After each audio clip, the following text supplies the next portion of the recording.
तर उष्णतेच्या लाटेनं विदर्भाला चांगलाच तडाखा दिलाय। मार्च महिन्यामध्येच तापमानानं विदर्भामध्ये 40°C टप्पा पार केला होता। एप्रिल महिन्यामध्ये हा पारा 45°C जवळ पोहोचला आणि संपूर्ण मे महिना हा तीव्र उष्णतेच्या लाटेत गेला। याचा सर्वाधिक फटका विदर्भातील नागपूर, अमरावती जिल्ह्यातील संत्रा उत्पादक शेतकऱ्यांना बसला। आतापर्यंत आंबिया शहराचा 80% संत्रा गळून पडलाय। विदर्भामध्ये 1,40,000 हेक्टरवर संत्रा पीक घेतलं जातं। सरासरी एका हेक्टरवर 20 टन संत्र्याचं उत्पन्न होतं। तज्ज्ञांच्या मते हेक्टरी 5 लाखाचं नुकसान 7,000 कोटींच्या घरात आहे।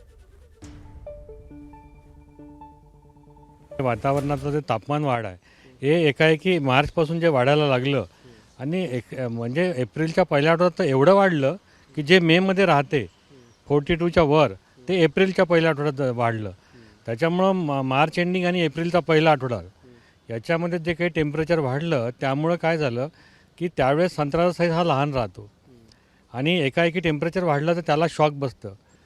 त्या काळामध्ये खूप मोठ्या प्रमाणात 70 ते 80% फळगळ झाली। एकाएकी त्याचा जो शॉक बसला टेम्परेचर वाढीचा याच्यामुळे मोठं नुकसान यावेळेस विदर्भाच्या संत्रा बागायतदारांना झालं आहे। एबीपी माझा, उघडा डोळे बघा नीट।